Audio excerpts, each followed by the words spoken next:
I guess if nominated, I will not run. If elected, I will not serve. But here I am. So 9 o'clock, we'll call the meeting to order, and we will start by doing our normal round of introductions. I'll call people off on the computers. I see them on the screen here. So say I, repeat your name, and then say your organization, and then say I'm happy for, and say something. And it will be captured in the notes. So if I can see the screen. I think thought person I see on the left, Megan.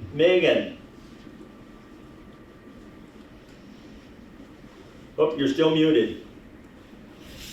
Sorry, I was multitasking. Good morning, everyone.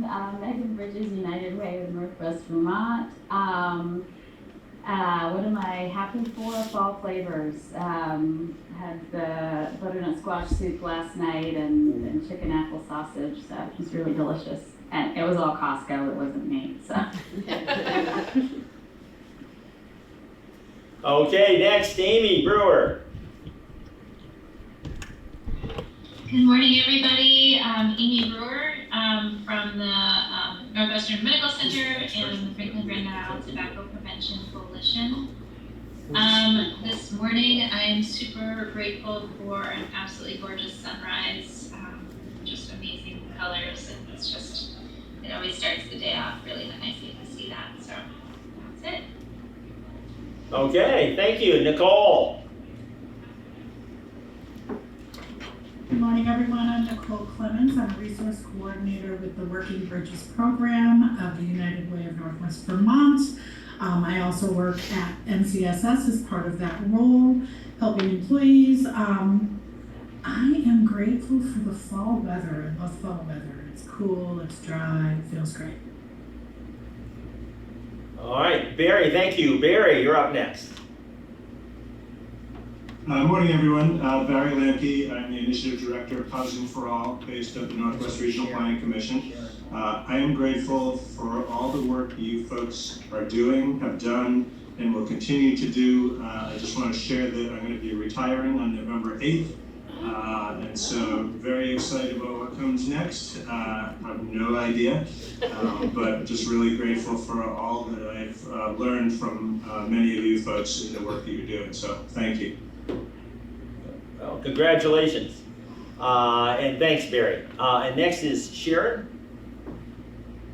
Is it Sharon Hall? Kristen. I can't see the screen very well from here, so. I understand. I have the same problem. As we get older, it's hard to see things. Bless you. Good morning. I'm Kristen Pryor. I'm the Agency of Human Services Field Services Director for Franklin Grand Island Memorial. And I am grateful for my pony and my 2 little dogs who love me unconditionally. No matter how grumpy I am when I come home from work, they're happy to see me, and I'm grateful for them. Now I'm really embarrassed, Kristen, that I didn't even recognize you. I just couldn't read your name. I didn't even recognize you. And next, Randy. Thanks. Good morning. I'm Randy Allen, Turning Point at Franklin County. And I am grateful that today after work, I get to go see my grandbabies. Oh, right. Is it a long trip? No. Oh. Okay, good. Who's the next person here? Was it? Sharon. Oh, Sharon. Sharon, you're next, I think. Right, S. Paul? Oh, you're muted. There you go. Good morning. I'm Sarah Hull. I'm the RN Care Manager for Savita Health. And this morning I am happy for community partnerships and those close relationships. All right, thank you. Next, Matt LaFleur.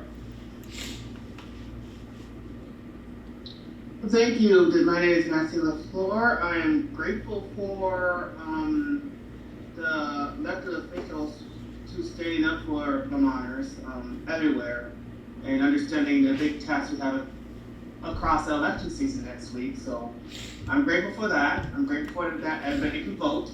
They should, because that's our democracy. I'm a member of VTRC, Vermont Truth and Reconciliation Commission across Vermont statewide. My job is to hold elected officials and other organizations across Vermont accountable to the actions, within various communities of making sure that all the politics and policies that we have in place and currently new or coming in place that doesn't harm marginalized communities and communities, that are disadvantaged across Vermont state. But I'm glad to be here. Thank you very much. All right, thanks, Matt. And then the next person is Beth Burgess. Good morning, I'm Beth Burgess. Excuse me. I'm with Vermont 211, part of United Ways of Vermont. And I'm grateful for fall apples, just went apple picking. And have a good day. Thanks. All right, thank you. And next, Kate Greenwood. Hi, I'm Pete Greenwood. I am the Vermont Area Manager for AgriHealth. Today I'm thankful for this amazing string of fall weather that we're having and the fact that we were able to get out and enjoy it the last couple of weeks. So, thank you. All right, thank you. And Devin. Good morning, everyone. Devin Bevins with Vermont National Guard, Integrated Primary and Prevention Workforce. I am also super grateful for this weather. It's been lovely going to all three of my kids' soccer games and not being cold or poured on. So, thanks, everyone. All right, thank you. And last but not least, Allie. Good morning, Ali Gang, I cover Shipping and Franklin Grand Isle. I am really thankful, like everyone else, the weather. It's been just great. Thank you. All right, thank you. And now that's everybody on the screen, so we'll go around the room. We'll start with Stephanie. Hi, I'm Stephanie Comstock. I'm the director of the Spectrum St. Albans Drop-In Center. And today I'm grateful for being able to leave work on Monday to go to my daughter's jiu-jitsu class and watch her get another stripe on her belt. Sweet. She's a badass. She's only 5. Yeah. She outranks me. I'm Jess Farnsworth. I'm a Community Relations Coordinator at Northwestern Medical Center. And I'm grateful for my 14 chickens because most of them have started laying for the first time, so it's exciting. Awesome. Hi, I'm Danny Roberts, the Director of Community Relations at NCSS, and I'm grateful that there's so many houses around my neighborhood that are decorating for Halloween. It feels like I'm a kid again, and it's been cool to see what they're doing. I mean, they're going all out, so it's really nice to see. It looks fun. I am Kathleen Shadow. I'm the new rector at Holy Trinity in Swanton. All right. So So you're a first timer. I am a first timer here, yes. And I am happy that we are getting settled in the house, and just had a friend who summers across the lake in the Adirondacks came up on Monday. And so it was fun to have her in the house and see it and be settled. There's still plenty of boxes to unpack, but the vast majority of them are unpacked. So that's super exciting. So just getting settled with my spouse and with one of our 2 boys. The other one stayed in Maryland. Good morning, everyone. I'm Cynthia Green. I'm the Farm to Early Childhood Partnership Coordinator, housed at Shelburne Farms. And I'm grateful for very cool evenings that allow me to get cuddly slippers and cuddly clothes out again. Really enjoyed that lately. Good morning, I'm Michelle Treya from Northwestern Council and Support Services Parent-Child Center. I have many things to be grateful for. I think the thing I'm the most grateful for today is that after 2 weeks of being in the cone of shame, my dog was able to get out of it yesterday afternoon, so I am no longer gotten run into. So I do appreciate that, and what's even more wonderful is that the tumor came back benign. Ooh, super, yeah. And I see we have one new person just joined the Zoom, Sadira. Say I, state your name in full, then your organization, and then am thankful for, and fill in the blank. Oh, is she there? Sadira, are you there? You're muted. Or maybe she can't hear us. Well, we'll see if we can come back to her. Hunter Para from Northwest Access TV. I'm grateful for the cooler weather in autumn. It's my favorite time of year, and it kind of, like, just this week started to feel real because it's still been like 75 regularly up until like this week.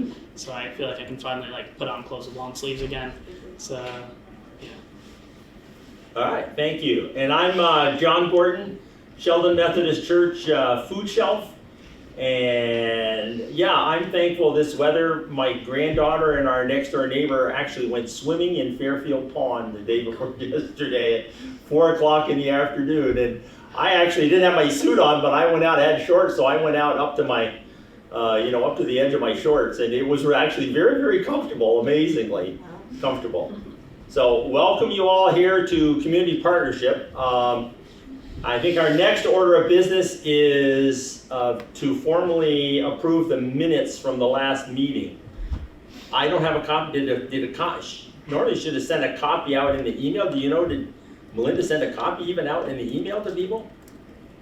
I think there was, because I remember looking at it. Oh, okay. Because I'm new, so I look at all the things. Everything. Okay, there you go.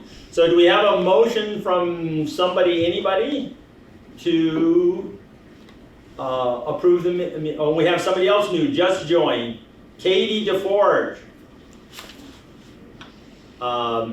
Say aye, repeat your name in full, and then your organization, and then am happy for, and fill in the blank. Okay. I'm Katie DeFord. I work at the Turning Point of Franklin County. I am grateful that it's still been somewhat decent weather outside. The weather seems to dominate the conversation today for some reason. We know what's coming next. Yeah, winter will be here sooner or later. So do we have a motion from anybody to approve the minutes of the last month's meeting? Okay, Stephanie's the first. Do we have a second? I'll second. Okay, Michelle second. All those in favor? Any opposed? With no opposition, done. And so now, I guess it's time for our presentation, right? The next shot. So our presenter today is we're going to talk about the Farm to Early Childhood Coalition, or the FETC as we're commonly called. And our presenter is Cynthia Green, who works at Shelburne Farms, and she's the leader of this coalition. We meet monthly on Zoom, although we're going to have an in-person meeting next week on Monday, which is going to be really fun because there's about 12 people that I have never met personally. I haven't met Cynthia in person once before, but about 12 people who I've never met personally. We just talk on Zoom once a month, and to be able to all get together at Shelburne Farms and actually see each other is cool. So Cynthia, I will turn the floor over to you. Thanks, John. Sorry, one sec. No worries. Well, while we're waiting for Danny, I can just say again, good morning, I'm Cynthia Green. It's actually really fun to be back at this table. I was telling. Make sure everybody, can everybody hear her well on, do we need to can we turn up the mic volume or slide that? It's really hard to hear the room and Cynthia's super muffled. Oh, start by sliding that right over close to her. So that's for his video, so you just have Yeah, to speak up a little bit. It's not actually in this room. working, so it's double. All right, so this is yours. Yeah, that's me, and it's totally just not working right now. Oh, okay. But I have a backup. No worries. Can you all hear me if I talk really loudly in the room? That's better. Okay, thanks, Amy. So good morning. While Danny's getting the slides ready to go, I'll go ahead and introduce myself. Again, I'm Cynthia Green. I work with Shelburne Farms. And what I was going to say is it's really kind of fun to be back in this room. Probably, wow, at least 15, maybe 18 years ago, I was the BBF Regional Coordinator in Franklin Grand Isle, and so used to participate in the Franklin Grand Isle Community Partnership meetings then. It's been a really long time, so it is an honor actually to be back here, and I really thank John for inviting me to talk about the Farm to Early Childhood Coalition. So, a little bit of context. This is, and I'll get into this a little bit further as the slides move on, but I chose to sort of frame today's discussion and presentation literally around kind of food sovereignty, food access. That's not all that the coalition works on, but it's a primary component. And so we do that literally through the lens of cross-sector partnerships. That's what our coalition is. So hopefully that resonates for this group. And Danny, how you doing? What slide can you guys see? We can see the first one. The very first one. The one with the Venn diagram. Okay, yeah, so they're not on the right one. No. Gotcha. You mean the computer. You're advancing. Now it says the coalition areas of focus. There we go. Yep. Okay, there, slide. All right. Well done, Danny. Thank you so much. Good job. Sorry, guys. And I hope everyone can hear me. So just come off mute, holler if you can't. If you have questions along the way, please feel free to ask your questions along the way. I'm pretty informal. And Danny, if you can advance, please, that would be great. So I thought I would do just a little bit of level setting around what do we mean when we talk about farm to early childhood. Really, farm to early childhood is a group of strategies. It's an approach that really seeks to embed food, nutrition, agricultural education, and experiences within early childhood settings. We do that through, in Vermont, in the New England area, we do that through what we call the 3 C's. So there's a curricular component where you might be, educating in a classroom, you might have field trips, you might have a guest cook come in and cook with children, so it's all about the classroom. We're certainly talking about how do we feed kids. That happens in the cafeteria or the kitchen in early childhood settings. What type of food? What are those experiences like? How are we shaping their potential choices, their food choices in the future? And then it's really all about community. So one of the primary components of farm to school and farm to early childhood in New England is really around building community. And that community can be defined by the early childhood program, but we hope it literally ripples out. It could be the classroom, it could be the whole program, and then of course we want neighborhoods and counties and so on and so forth. And if you can advance, Danny. I'll just say that we've worked really hard to ensure that throughout the 3 C's, we're meeting early childhood standards. So they could be child care licensing standards, they could be Vermont early childhood learning standards. And so those 3 drop downs of the 3 C's just kind of give you an idea of the types of work that happens in those 3 buckets, but how those then relate to either our educational standards, our early childhood licensing standards, or our quality standards. Next slide, please. I thought I would just spend a little time as well talking about the evolution of our coalition. It is not new. It just looks very different, which is different than the community partnership, who's had the same name for so long. Our coalition, it was called all kinds of things. It was called the Nutrition and Physical Activity Committee way back when, and it was in existence even prior to 2000. It really was born out of the health department and the Center for Disease Control Spectrum of Opportunities way back then. It was really focused on exactly that, nutrition and physical activity. You can see that as our systems have changed, so in around 2014, 2015, Building Bright Futures was in full swing by that time, and they were developing the first ever Vermont statewide early childhood action plan. So they changed the name of the committee. It became the Health and Wellness Committee. 2017 was really the turning point for farm to early childhood. That is when actually advocates went to the State House and requested that the Rosa McLaughlin Farm to School Act be updated so that all of those resources and all of that work was actually made accessible to early childhood for the first time. Prior to 2017, everything was available to the public school system, but not to early childhood. So fast forward a little bit more, you can see, in 2020 is when we actually became the Farm to Early Childhood Coalition. There were 2 things happening kind of simultaneously. BVF was restructuring its work. They opted not to, they changed the name again of their committee and it had a different focus. And so at the same time, Shelburne Farms wrote a grant to the Association of State Public Health Nutritionists, which we were awarded, the state was awarded, and then we officially became the Farm to Early Childhood Coalition. And actually that, I think, was probably the first time I met John when he came on. And so since then, we've just been building. We, as I said, work through partnership, and so we now are housed underneath the Vermont Farm to School and Early Childhood Network. We actually had to change the name. Early Childhood wasn't in it, but they've adopted us. And you can see where we sort of plug into different, both state and national level pieces with some of these icons. You know, like I said, it's the Early Childhood Plan. We've done work with national partners like Child Care Aware of America and the Moors, and then local partners or state partners like Hunger Free Vermont on some studies.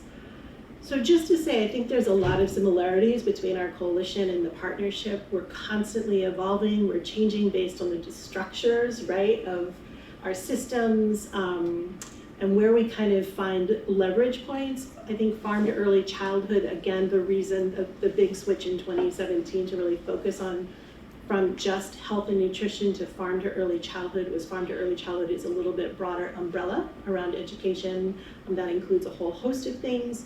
And we just found that actually addressing nutrition and physical activity through Farm to Early Childhood was an easier access road, frankly, into some of the policy systems and environmental changes that we wanted to affect. Next slide. That's enough of that. This is just a highlight of our coalition. This is actually a picture of our network partners, many of whom are coalition partners. But these are some of the partners that we work with currently and have worked with. Again, this is an ever-evolving list. The coalition is open. Anyone can attend. We do meet the second Mondays, usually virtually. As John said, October's in person, and we had to switch it because of the holiday. But usually we're the second Mondays of the month from 9:30 to 11. So anyone's welcome, and you can contact me if you're interested. The North Star. So really what we're trying to affect with our coalition is we believe that Farm to Early Childhood, that set of approaches that's applicable across all kind of early care and education settings, so family child care, Head Start, school-based pre-K programs, you name it, for-profit, not-for-profit, religious-based, the whole 9 yards. We believe that that set of approaches can be really foundational in supporting high-quality early education services. And in doing so, one of the primary tenets is that we believe nutrition access, we hope moving towards sovereignty. That very first slide, we really mean it. We want people to have choice over the food that they're able to eat, how it's grown, how they choose to process it. So that sovereignty piece should be building blocks within our early childhood system, and so therefore they should be supported and paid for. It should not always fall on the backs of families. We know from John, and I know this group knows, hunger is a consistent theme for Vermonters. So we can't just say it's an individual's responsibility to feed yourself, and we can't say it's an early childhood program's responsibility to just feed kids and not support them in some way. So that's where we hope we're heading. And in order to do that, our coalition really does look at policy systems and environmental changes. So we work at a couple of levels. We'll work with folks with boots on the ground, trying to figure out what's going on. Michelle's been an amazing collaborator, and John as well, to talk about their programs. Then we sort of raise that up and think, are there policy considerations there that we want to think about? Are they legislative policy? Are they just maybe agency policy, people changing the way they do business, right? Or do we really have to look at something legislatively? So we try to access all of those pieces. Next slide, please. So our areas of focus, we have really 3 primary buckets. We worked really hard in 2023 to develop a policy strategic plan for the coalition, and the 3 buckets that we really work in are awareness and advocacy, alignment and integration with systems, and then resource and access. And again, part of the idea is to really look at how are we equitably scaling some of these programs? Who's gaining access? Who's not? Why? How do we know that? We do a lot of truth testing. Is it in our messaging? Is it we don't have enough funding? Is it that people need more technical assistance? So you can see this particular slide is just highlighting some of the work that we've actually done to date and some of the areas of focus for our projects that we've had. I'll just say awareness and advocacy, we started really thinking, honing our message, trying to test that with folks. One of the pieces that we always try to do at the coalition is actually elevate members' work, partners' work. We do not want to create new work for ourselves or for people. We want to know what you're doing and tap into that and support you in some way. That doesn't mean that projects don't come up. One of the things we learned, for instance, was there's a lack of data around early childhood. Who's serving meals? How are they serving meals? What were some of the biggest challenges? And so we worked with Hunger Free Vermont, and they created the Providing Meals in Early Childhood Settings study. And that was really to get at why is it so difficult in early childhood to offer nutrition services? Can you guys hear me now? So much better. All right, good. Yay! You're all amazing for hanging in there with me. And I just lost my place, and that's okay. So, I talked about our 3 goals. I gave you the example of working with Hunger Free Vermont to elevate their study. Yeah, I think that's fine for this slide. I'll just pause for a minute while I collect myself. Any questions so far?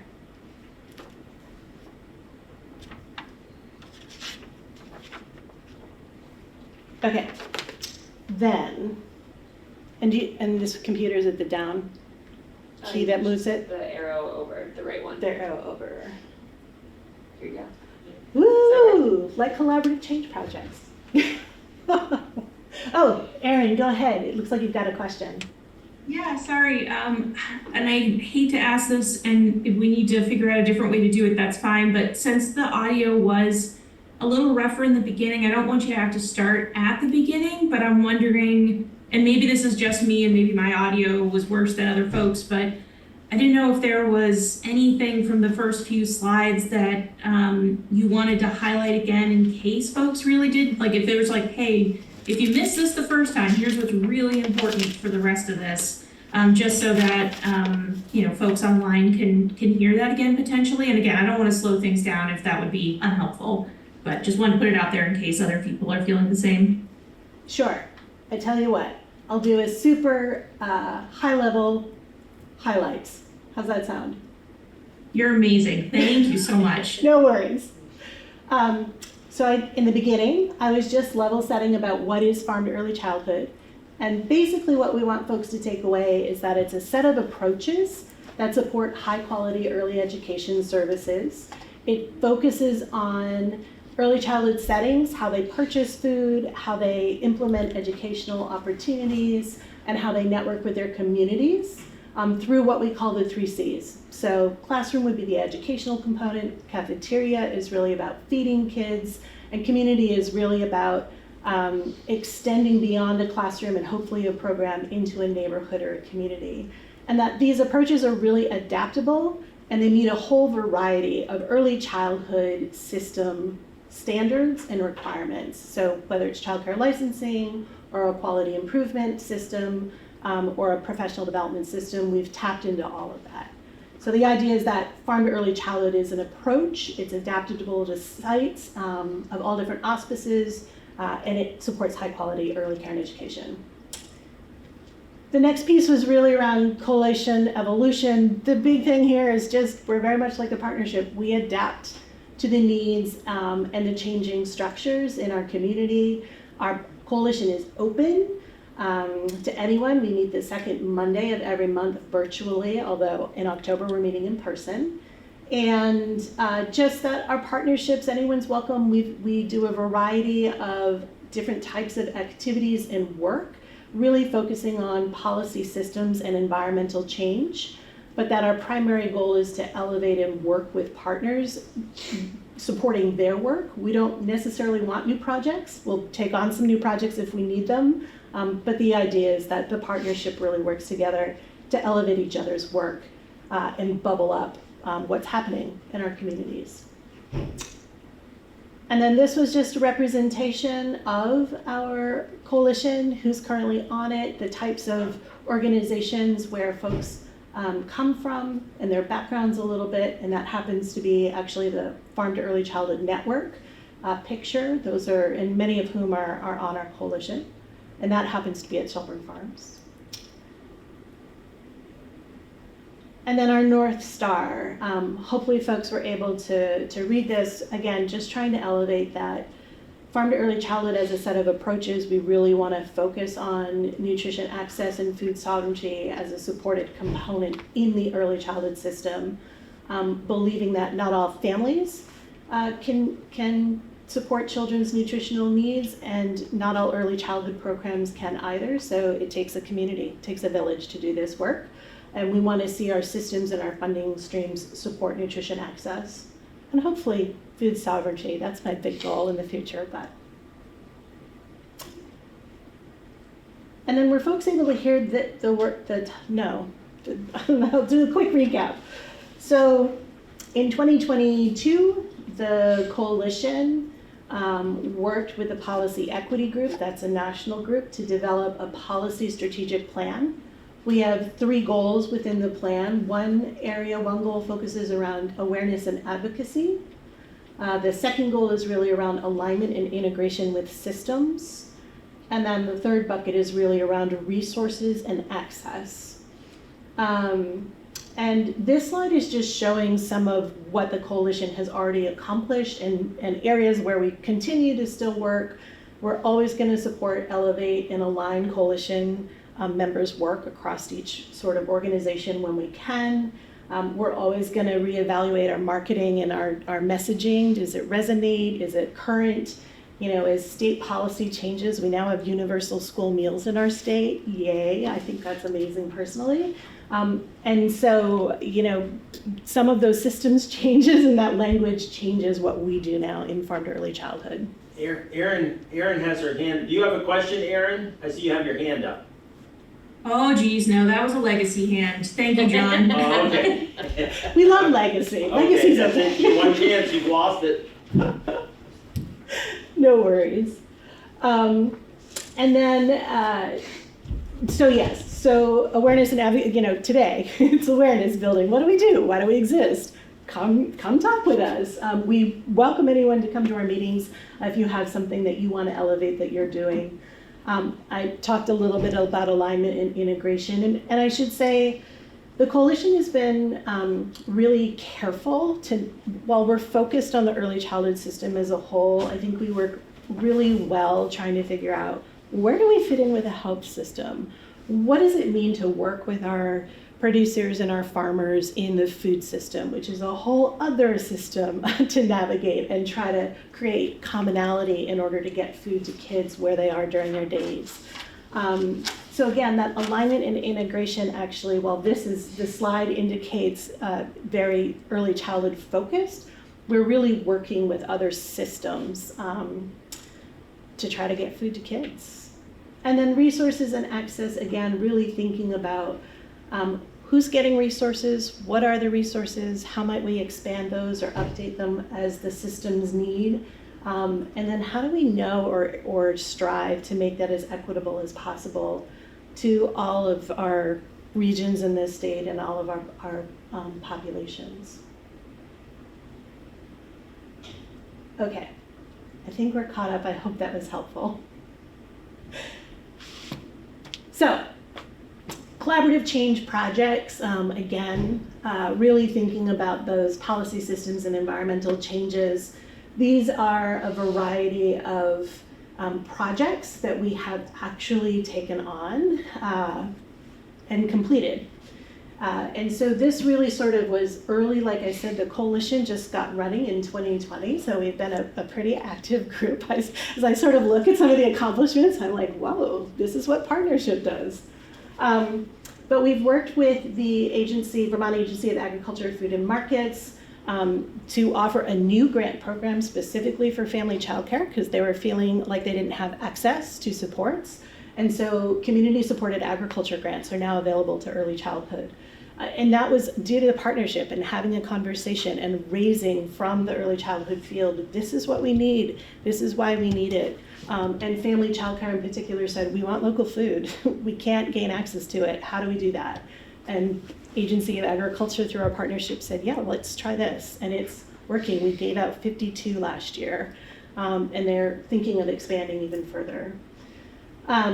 We've worked with partners, national, our Agency of Education, Hunger Free Vermont, and our Child Development Division on a child adult care food program participation map. And I just want to take a moment to apologize for acronyms. I know it's terrible to put them on a slide, and everybody loves really, really long titles, so when you type them out, you have no room on your slide anymore. So I will try to say them out loud, but if you have a question, pop it in the chat, or any one of you who knows what they are, jump in. This child adult care food participation map is really fascinating. While it really focuses on child adult care food program, which is the federal nutrition program that's available to early childhood, we in Vermont knew that we needed to know a little bit more about what was going on. We only have we hover right around the 30% mark of early childhood programs that participate in that federal nutrition program. By contrast, California, I think they said they're at 92% of their early childhood programs participate in that federal program. So there was something going on with child adult care food program. Why are Vermont programs not able to participate really well? And as we've been doing some investigation, the map has helped with this. And we've also learned that the child adult care food program essentially was designed for larger states, more urban areas with concentration of children, better access to food that can get into the programs that have infrastructure to cook. But the participation map also layers child opportunity index data. And if you've never heard of child opportunity index data, it is, what do I want to call it? It's a set of data that has been combined essentially, and then accessed by census tract. And it looks at things like educational attainment and availability, redlining. It looks at poverty levels. It will look at environmental conditions. And then it aggregates that data and gives a census tract a score, essentially, that says a child living in this particular census tract has a very low opportunity index score, meaning it's going to be really hard for that child to thrive in that particular situation with that particular kind of conditions, versus all the way up to a high opportunity index, meaning that particular child most likely will be able to thrive pretty naturally with what's happening. There's a lot of word salad, but just all this to say, this food security participation map has moved in ways that we didn't anticipate. So folks are using this. Our Child Development Division actually looked at the map and started to include points for programs who applied to their grants that were in very low or low child opportunity index areas. It gets directly at equity. And they actually found that by giving those extra points to those programs, it did change who they funded. So they had an unrealized bias, probably because some programs have better grant writers than others. But what they learned is that when they really looked at the community level data and what was going on, and they thought about who really needed the support, and they weighted their decisions based on some of this community level data. It really changed who got what. And so that just speaks to, I think, what our coalition is trying to do. So that's probably enough about that, but if you haven't checked it out, feel free to check it out. Feel free to check out the Child Opportunity Index data. That's with diversitydatakids.org if you're interested in that as well. And then you can just see some of the others that we've worked on. I'll just talk really quickly about legislative action because I think this will tee up a little bit about where we're headed in the future. We've worked really hard to ensure that the Vermont Agency of Agriculture, Food and Markets Farm to School and Early Childhood Grants Program is fully funded at $500,000 each year. And that's critical because that's where those CSA grants are funded from. That's where a lot of technical assistance to early childhood programs comes from. It's also where there's a capacity building grant. That's a larger grant that allows programs to have a coach for an entire year and really think about their programming, their food use, how to connect with farmers. So we've worked really hard to make sure that that's fully funded. And then I will also say that the coalition and partners worked really hard to, I will say infiltrate, I'll go ahead and say it, to infiltrate the RAND financial study. And the RAND financial study was the Vermont Early Care and Education study that was the basis for the funding for Act 76, our child care bill. And partners worked really, really hard to get a nutrition line item in that funding computation.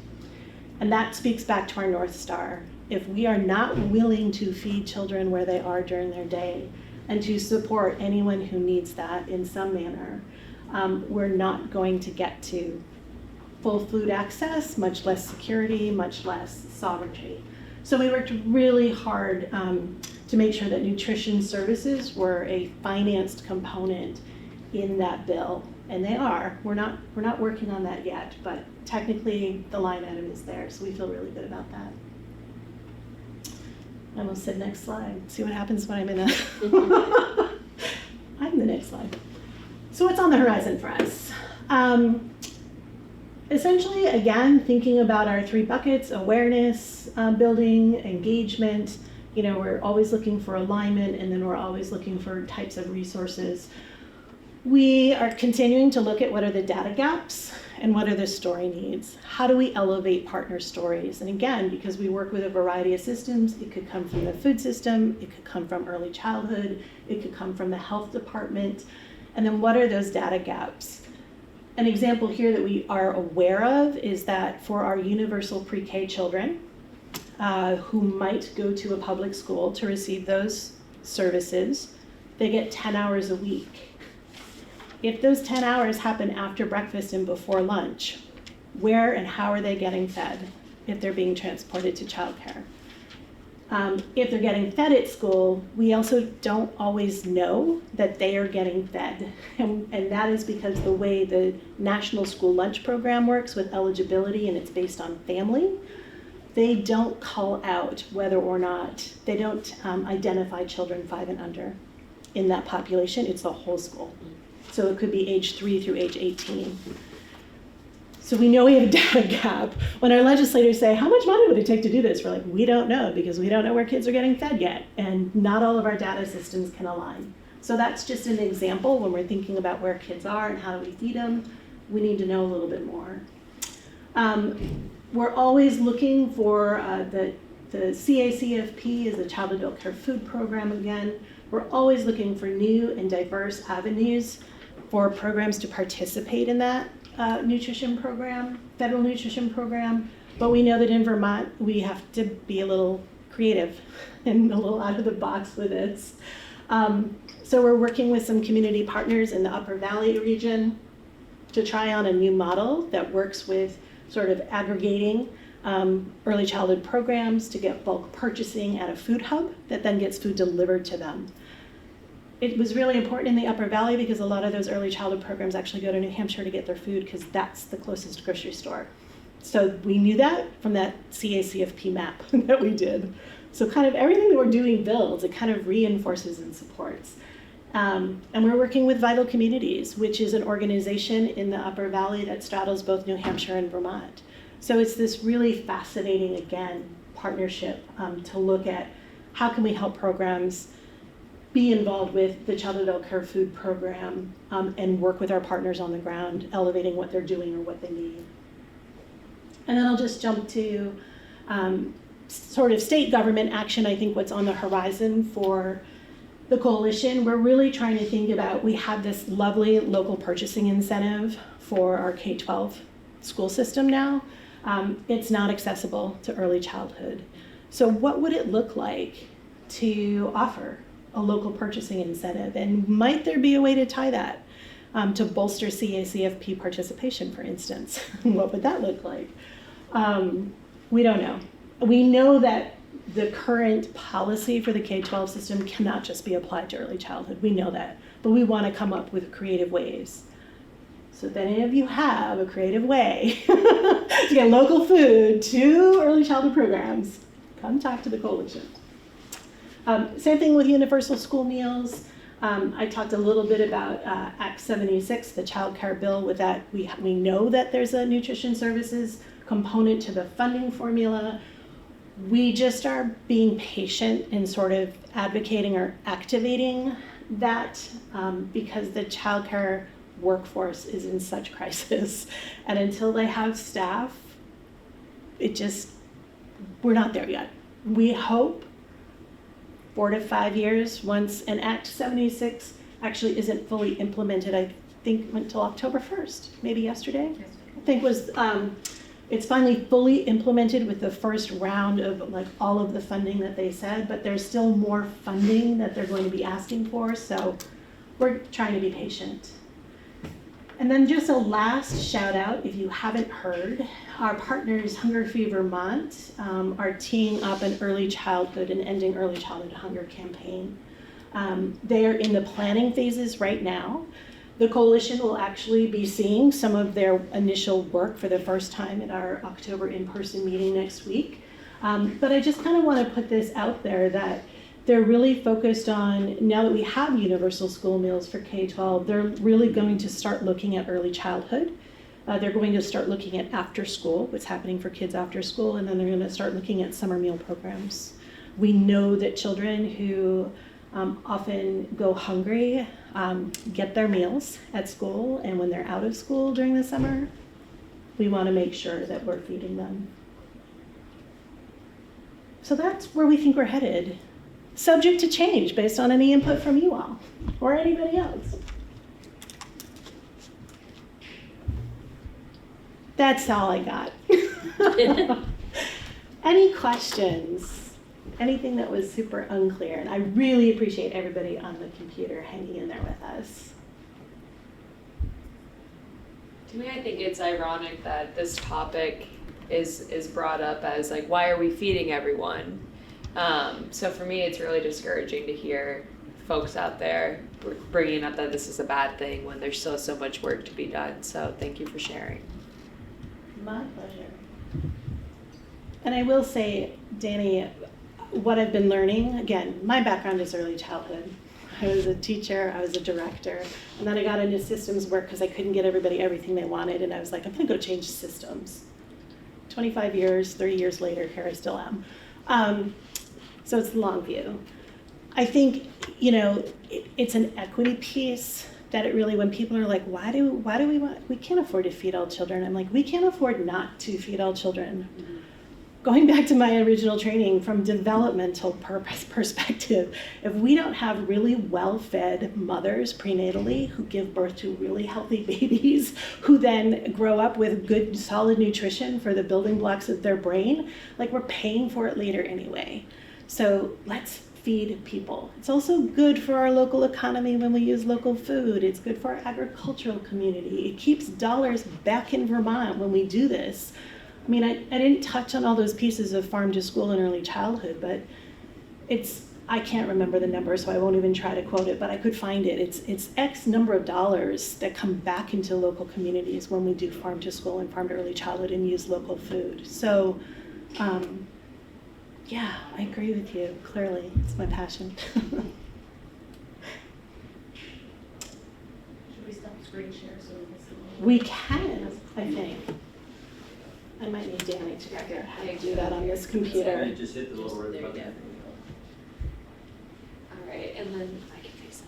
I was gonna say, is this just stop screen share here? Sorry. Yes, I do.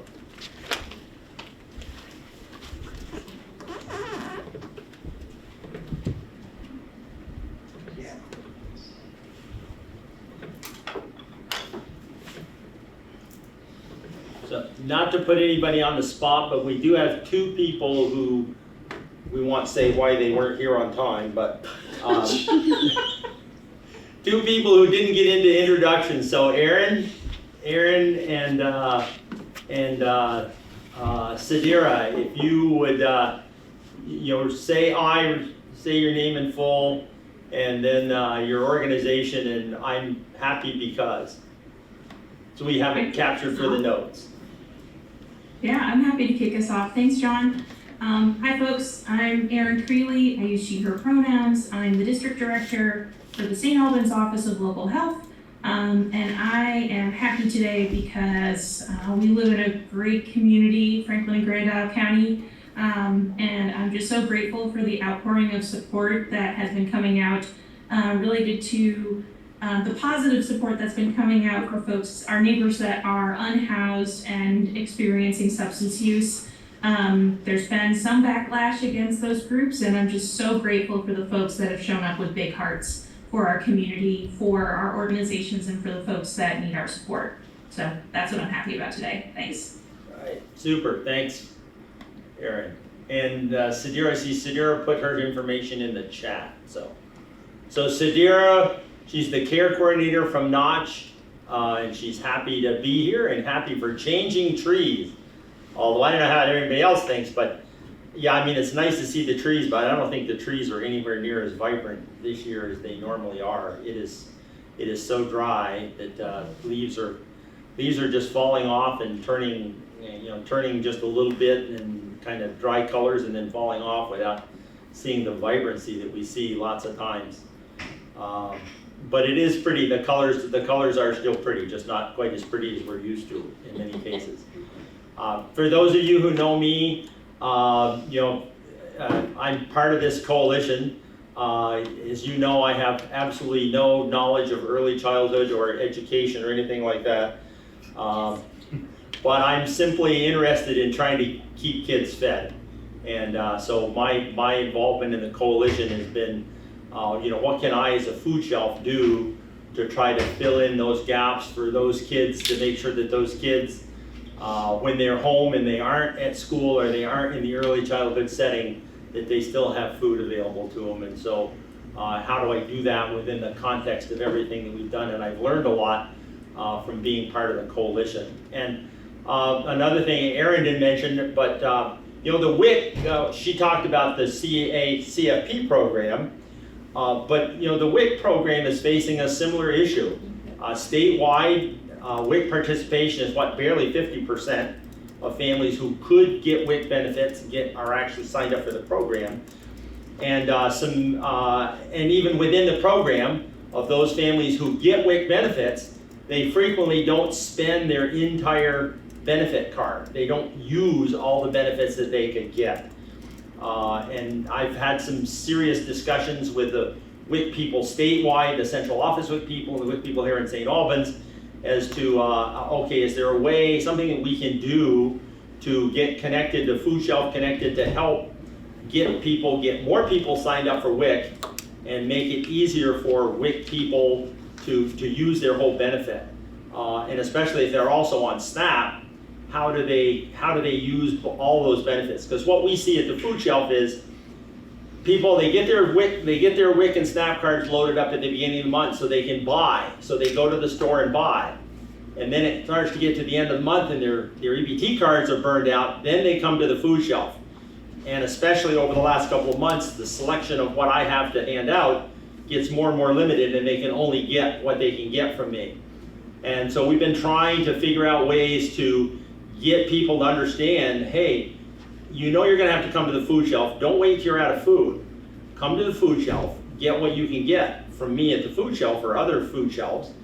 Then go use your WIC and EBT cards to buy the things that you need to fill in with what you get from your food shelf to be able to create a whole set of meals. And trying to figure out some ways to creatively do that and help people get that kind of mentality and entranced in the way they approach, you know, feeding their families is something that we've had a lot of discussion about, and we're still looking for some funding to help us do some things with that. So, but yeah, the WIC situation is the same as ACFP. You kind of go, wow, if all of our child care programs would take advantage or could take advantage of CACFP, we would be able to get a lot more food into children. And that's one thing, you know, Michelle and her work, and she's part of the coalition too, and the Hunger Council, and all of us, those are things that we're all very much in tune to. So thanks for your presentation, Cynthia. Do we have any other questions from anybody on the Zoom? We now have you all on the screen.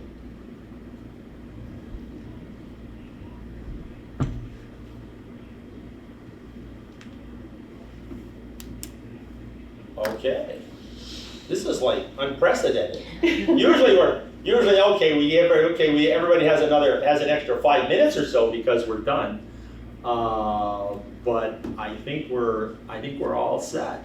I was just thinking of an idea. I mean, there's a lot of trunk or treats around that people do, whether it's at a school, and you think about it, we're handing out food, right? Candy is food. Like, what about, and I know we do this with our PCC, we kind of hand out items that are a little bit, more useful, like maybe it's gloves or clothing for colder weather, but what about like thinking like, hey, if you're gonna participate, can you bring an item for a food shelf? You know what I mean? Like things like that. I know I've done golf tournaments this summer where everyone bring in some canned goods or things like that, and we're gonna donate it, but that might be a good message for trunk or treats. That way it's not all just candy and things we're buying, it's actually things families could use. That could be a good idea. We've actually had a couple of both early childhood programs, and then John, speaking of WIC, WIC went to a trunk or treat just to try it out, to see what would it look like to be able to hand something out that was local food, apples, that sort of thing, came from the early childhood program, but WIC was there to talk about and then hand out, whatever they could hand out as kind of that awareness and how to extend. I'll also just offer, in my role with Shelburne Farms, I also work nationally with other farm to early childhood programs and colleagues, and we're learning a lot from other states. And I will say, if WIC is interested, and Amy Melanowski is part of our coalition, and again, for timing, COVID, everything that has happened, and all of the changes, we haven't really been able to solidify a potential project, but there are some really great models around WIC and extending other benefits or hooking up with farmers markets, thinking about how to extend people's, not their eligibility, but because they're already eligible, but their use of that eligibility, and then the use of their benefits allotment every month. And then the final thing I'll say is we've learned a lot from Washington, D.C., who accessed farmer market pop-ups to create food baskets that then enhanced WIC farmers CSA opportunities. So families who went to farmers markets got an extra box. It might have been seconds or leftovers, but if they went with their EBT card for WIC, they got their normal WIC allotment, plus they got a box. So there are lots of creative ways to think about partners coming to the table to get folks food. And I just want to say thank you, everyone, for your time this morning, and again, for putting up with technology that wasn't our friend today. That's all right. And I'd probably be remiss, since Danny mentioned it, as our trunk or treat is coming up for the Parent-Child Center. Be October 24th from 4:30 to 6:30 across the street. I'll be in charge of parking again. But we will be giving out what we usually do, which is hats, mittens, neck warmers for the children to get, along with candy, because you have to have candy, but we also have other snacks for smaller children, but also people like me that are allergic to peanuts and tree nuts and stuff like that. So we do have that coming in. I was also able to get, the WIC office is going to supply me with toothbrushes. We've done that the last 3 or 4 years. We figured if we're going to give out candy, we should give out some toothbrushes for the children. And then I connected with Jackie, who was our presenter last month, and we're going to get some of the reflectors for the children to wear when they go trick-or-treating with their families. Super cool. And then we are doing a partnership trunk or treat after, that's on the 30th, so it's with NCSS, NMC, And a bunch of other people. yeah, primary care, trying to think if there's one more, pediatrics. Yep, and then we've also had Maple. some fill-ins from various people within St. Albans. So the MRC will be giving out reflectors.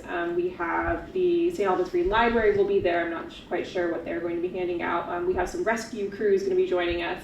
So it's going to be quite a large event and a huge undertaking. So you all are welcome to come. And So that's October 30th? That's October 30th. And that's Where- gonna where be is it gonna out be? back here in our connecting parking lot. Oh, So we okay. have, yeah, time. I believe Starts at 4. I think it's 4 is going to be kind of like the setup time, and I think we're hoping to have the chunks open and ready to go for 5. Okay, we'll make sure we'll make sure that gets in the updates. There you go. Does anybody else have any community events? Holy Trinity is hosting a blessing of the animals. I'm trying not to say pet blessing because it's not necessarily pets. And it's going to be October 12th on Saturday at about 3 o'clock, and it probably won't last longer than a half an hour at the church, hopefully outside in Swanton. So, and what I have told people is bring all of the animals, the furry, the feathered, the scaled, stuffed, bring them all. There will be some that I may not actually put my hands on. I don't really want to touch a snake or a lizard. But dogs, cats, love those. I'll pet those any day of the week. But anyone is invited to that.